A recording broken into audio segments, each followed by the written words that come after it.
anyway, ang pinunta ko naman po sa China ay talagang usapin kung paano mapapabuti ang samahan ng Pilipinas at ang China kasi nga po lumalala na yung... Kasi umamin na si si Attorney Harry Roque na totoo na mayroong usapan tungkol doon sa hindi dapat magdala ang mga kababayan natin o Coast Guard o representative ng bansa natin ng mga repair materials sa BRP Sierra Madre. Talaga daw ganong may usapan, inamin na niya. So kasi di ba tinuturo ng China na merong deal with Pangulong Duterte na hindi magdadala sa Sierra Madre, BRP Sierra Madre ng pwedeng yung materials na magkukumpuni doon sa nabubulok na vessel. So ngayon, inamin ni Harry Roque na meron deal. At na tumulong sa atin using the MDT, kaya talagang tayong mga Pilipino ang nagpo-provoke. O bakit pa sinasabi nagpo-provoke? Talaga naman po may agreement na status quo. So hanggang hindi tayo magpapadala ng repair materials sa Sierra Madre, hindi nila pipigilan. Pero nangyari po, kaya tayo nawa-water cannon, talaga nagdadala sila ng repair materials. Alam naman nila na kapag may repair materials, talagang hindi tayo papapasukin. Pero paulit-ulit nilang ginagawa. Bakit? Kasi nga gusto nila na talagang ang China maging mas aggressive para pag naging mas aggressive ang China, sasabihin natin, Uncle Sam, tulong, Mutual Defense Treaty. Pero nga po. Kaya nagagalit ang China sa atin. Kaya lumalabas na sinasabi ng China na po-provoke sila dahil tayo daw yung hindi tumutupad. Doon sa naging usapan. Sa naging kasunduan. Kung tumutupad lang daw tayo, sabi ni Harry Roque, hindi mapoprovoke ang China. So lumalabas sa mga statements ni Tony Harry Roque, Pilipino ang nagpo-provoke sa China. Maliban pa dyan, partner. Kasi sinimulan niya yung speech, sinimulan niya tong statement niya na natatakot siya na baka mag-declare ng martial law si PBBM. Bakit naman magde-declare? Ayan. Ang sabi niya kasi nabanggit ni PBBM sa Germany na mayroong mga attempt of annexation, pag-annex ng territory ang China. So with that daw, pwede daw mag-declare ng martial law. May ba yun? May threat partner sa ating Yun yung narrative ni pananako ba yun? Partner. Kasi nakita ko naman yung statement. Sabi naman ni PBBM dito, mga kayubi. Sabi niya dito, ito ayan tayo, ayan. Kita ba niya? Ito yung news. Yan.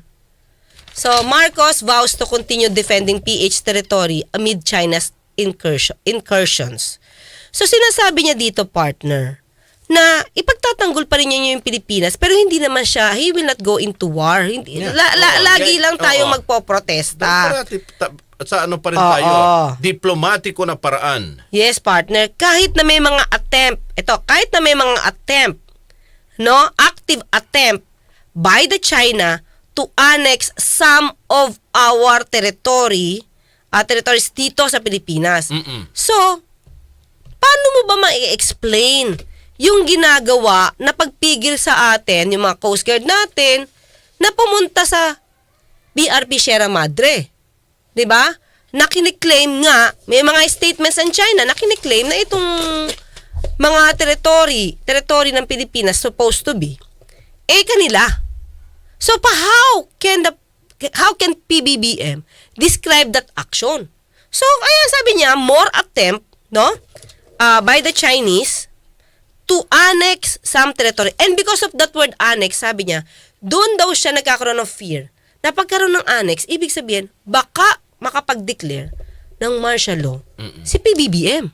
Habang ako ay nasa China, nasa Germany naman ang ating PBBM.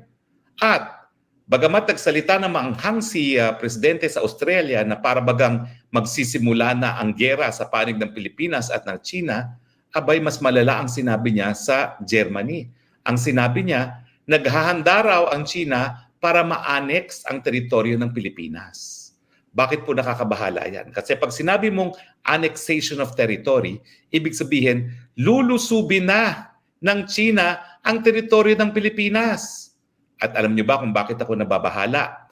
Kasi sa panahon ngayon na sinusupil ang malayang pananalita sa pamamagitan ng pagkulong kay Ka Eric at kay Dr. Badoy, sa pamamagitan ng pagsasara ng SMNI, sa pamamagitan ng pag-aaresto ng Kongreso, para bagang ito ay preparatory to martial law. At ano naman po kinalaman ng martial law doon sa sinabi ni PBBM na baka i-annex ng China ang ating teritoryo? Kasi po sa ating saligang batas, dalawa lang ang dahilan para magdeklara ng martial law ang presidente. Yan po ay invasion o pananakop, panlulusob ng isang dayuhang bansa sa Pilipinas, or di naman kaya insurrection, yung paghihimaksik ng mga mamamayang Pilipino. Di ba kapag sinabi niyang mag-a-annex na ang China ng ating teritoryo, sinasabi niya malapit na ang invasion ng China. Dahil nga, sinabi nga niya na kapag dalawa daw lang dahilan o reasons na makapag-declare ng martial law.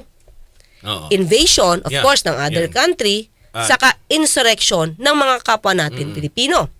So lumalabas dito na baka makakreate ng invasion because sinabi nga na binanggit ni Pangulong Marcos na yung parang plan to annex some territories, plan ng China. Yung ganong statement, partner, hindi ba yan nakakaalarma? Nakakaalarma siya. Diba? So, hindi ba yan, partner, na po pwedeng gumawa dyan ng paraan ng Estado natin kung yan ay nakakaalarma para sa ating mga kababayan? Sa akin, partner, nakakaalarma kasi may mga threat may mga iniwan threat siya na sabi niya, pag ito nangyari, well, ang himagsika naman, halos namatay na o patay na yung CPP-NPA, kaya nga hindi na dapat makapag-peace talks. So ngayong ginamit ni PBBM yung salitang annexation, ang ibig sabihin yun, linulusob na ng China ang Pilipinas, inaangkin at ating teritoryo, meron ng invasion at dahilan na para mag-deklara ng martial law. At dahil nga ang ginagawa nila, dinidemonize nila yung lahat ng mga nagsasabing wala tayong interes para makipagkaibigan sa ating kapitbahay na pangalawang pinakamalakas na ekonomiya at kinakailangan makinabang tayo sa pag-unlad ng China. Tinatawag nila ako harimaw, sinasabi nila taksil. Ang ibig sabihin yan, sino ngayong Pilipino ang tututol sa deklarasyon ng martial law kapag sinabi ni Presidente Marcos na linulusob na ang Pilipinas at ina-annex na ang teritoryo ng Pilipinas? Yan ay classic invasion, dahilan para mag-martial law. At mukhang mauulit muli ang kasaysayan na dinaanan natin under Marcos Sr. Father like son, sabi niya ganun. Hindi pa siya sigurado, partner. Yun ay parang, lang partner, di ba? Hinala niya. Yun yun lang yung basa niya, pero partner, tandaan natin.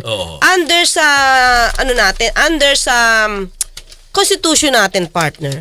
Hindi ka basta-basta pwede mag-declare ng martial law. Yes, oo. Nasa batas natin, Section 18 to sa Executive Department, partner, na kapag ikaw ay nag-declare, halimbawa, nagkaroon talaga na partner, pag niluso ba tayo, hindi ba talaga kailangan mag-declare ng war and martial law? No. Kailangan yun. Correct. Pero yung gagawa-gawa lang ng kwento na, mag-invade ang China. Tapos bigla ka na magdi-declare ng martial law, wala kang dahilan, you cannot do that. So, and the president cannot do that alone, partner. Exactly. Kasi pwede yan, iharangin, halimbawa, emergency, bigla nag-declare. Pero pwede yung harangin ng Kongreso. Diba? Tapos, after that, partner, yung mga ibang mga proceedings dito, pwedeng i-question sa Supreme Court. Diba? Kahit sabihin mo na, at yung pagbawi ng Kongreso, partner, sa pag-declare mo ng martial law, hindi yung pwedeng bawiin ng presidente. So, hindi alone. Hindi mag-isa magde-declare lang na ang Pangulo lang ang magdedesisyon dyan. Ng martial law. So yun partner. And at the same time, sabi niya, na malamang, pag nag-declare na ng martial law, plan B daw ito kapag hindi natuloy yung People's Initiative. So, tingin ko, itong martial law, plan B nila kung hindi nila maiusad yung charter change sa pamamagitan ng bribery initiative. Kung hindi nila matatanggal ang Senado at kung hindi nila mapapatagal ang termino ng lahat ng nanunungkulan ngayon sa pamamagitan ng charter change, gagawin nila yan sa martial law.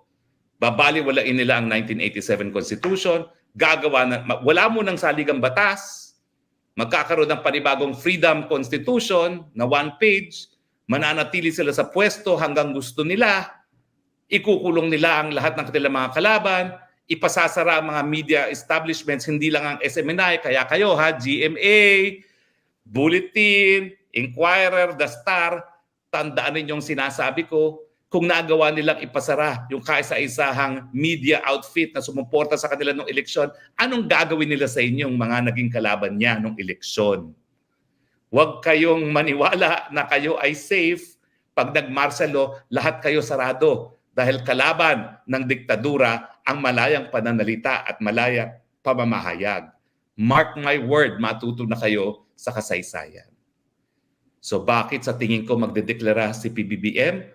Kasi nga po, yung binitawan niyang salita na China will annex our territory, yan po ang tinutukoy niya, invasion na basehan para magdeklara ng martial law, mawala ang demokrasya, mawala ng bisa sa saligang batas, pwedeng supilin ang karapatan ng malayang pananalita, yung peaceful assembly, at dahilan para magpasasa na naman siya sa posisyon gaya ng ginawa ng kanyang ama.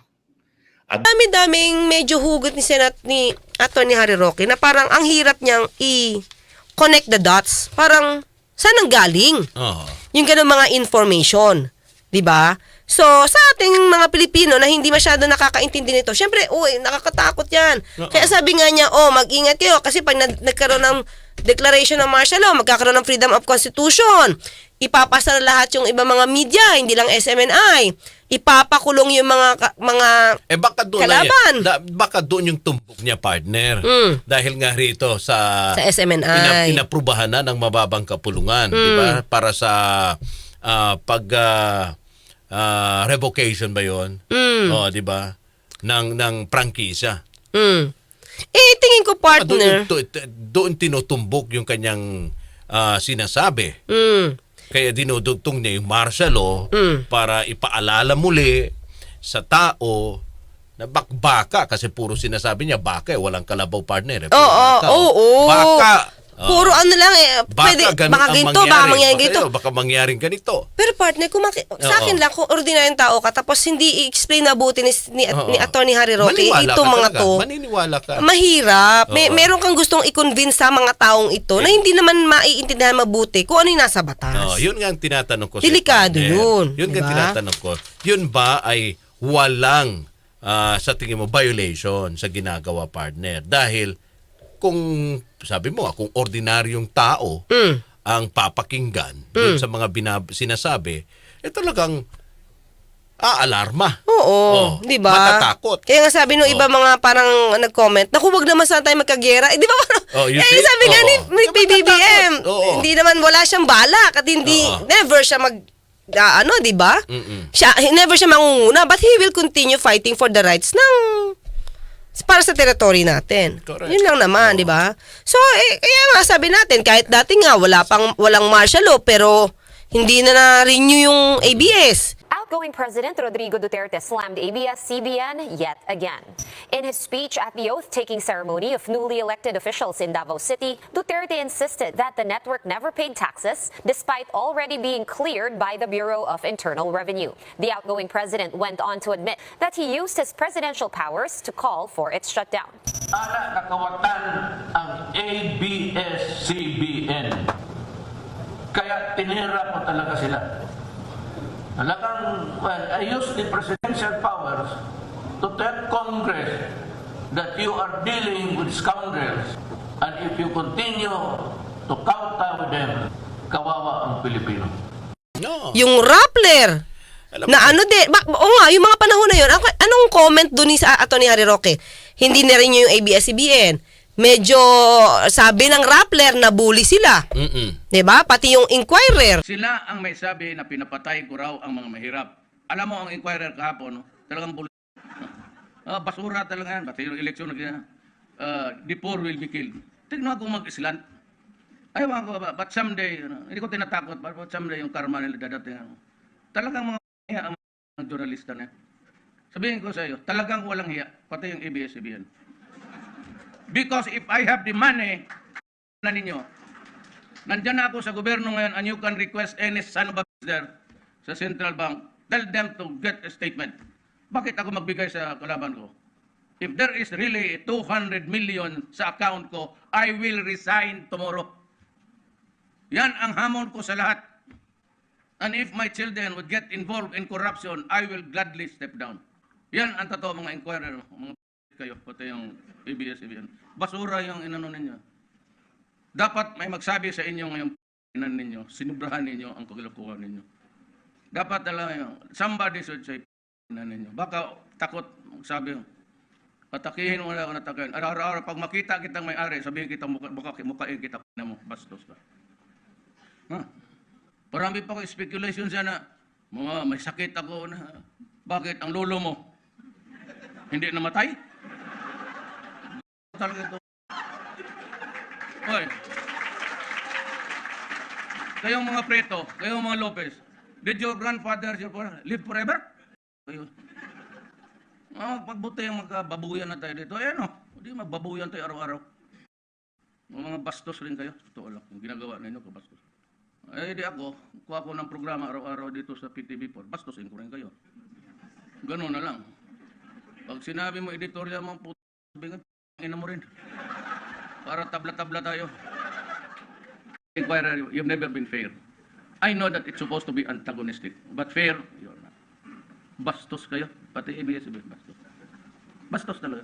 Kasi alam nila, without checking sa the veracity of the truth about, pag eleksyon na, pera-pera na eh. Kung sino yung makabayad ng pera, yun, publish nila. Kaya itong mga mayan, akala mo mga honest, mga respected members of society. Kaya mukhang pera yung mga niya. Totoo. Kaya ilang mga tao, differ kasi may-ari ng newspaper, may-ari ng baka takihin ka. Well, let us see. Yan ang. That's what ails the Philippine society. It's the corrupt media.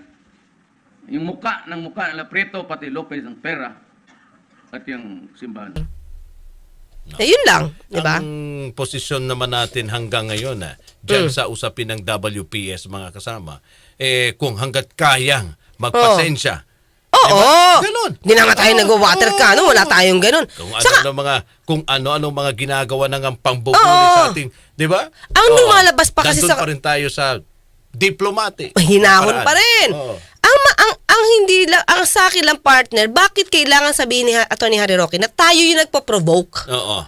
Sabi niya pa nga, dapat daw, lumalabas pa daw na tayo yung nagpo-provoke kasi doon sa pag naglalayag ka partner, magkaiba daw yan. Dapat daw, nag-o-overtake ka sa, tama ba? Nasa right.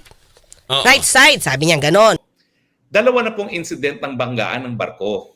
Pero alam niyo po, hindi ka kinakailangan maging maritime lawyer para malaman mo na yung rules sa karagatan ay pareho ng rules ng kalye. Kaya nga lang, English rule, right-hand drive.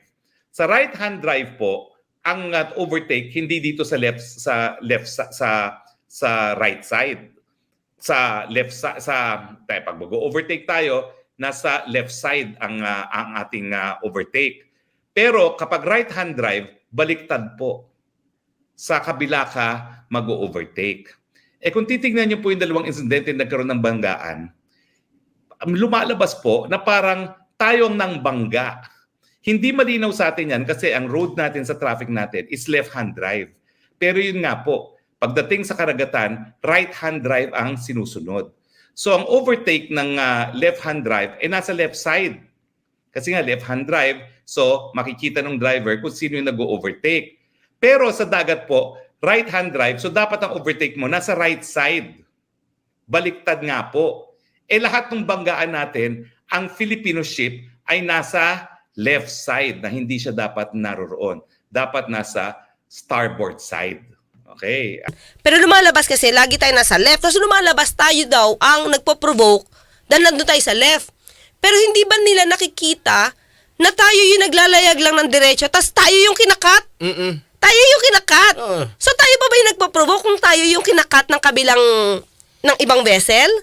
'Di ba? Parang nasaan na yung right of way na pinag-uusapan na yung tamang path na dapat mong daanan kung dapat nasa right side ka at nag-overtake ka sa right side. Kung ikaw naman yung sinusundan, hinahabol Oo. at kinakat ka. Correct. Tapos correct. tayo pa ba yung nagpo-provoke nun? Parang sana ma-explain lang mabuti to para hindi naman maligaw yung mga kapwa natin Filipino na tayo ba talaga yung nagpo-provoke? Dahil hindi tayo sumusunod sa naging deal dati Oo. na wag magdadala ng repair materials doon. So partner, pag hindi nagdala ng repair materials doon, anong balak talaga? Kung deal ito ni Pangulong Duterte, gusto niya talagang lumubog yung barko natin doon, yung BRP Sierra Madre? Tanong ko lang, gusto niya na ba niyang palubugin kaya siya nakipag-deal sa China with that? Na inamin naman ni Atty. Harry Roque na may deal talaga. Oo. Mm. Okay, sige partner. Mga kasama, maraming salamat po sa inyong oras at panahon. Ako po inyong lingkod, Radyo Man Rod Marcelino. At ako si Atty. Claire Cas, nagpapaalam, huwag tulugan inyong karapatan.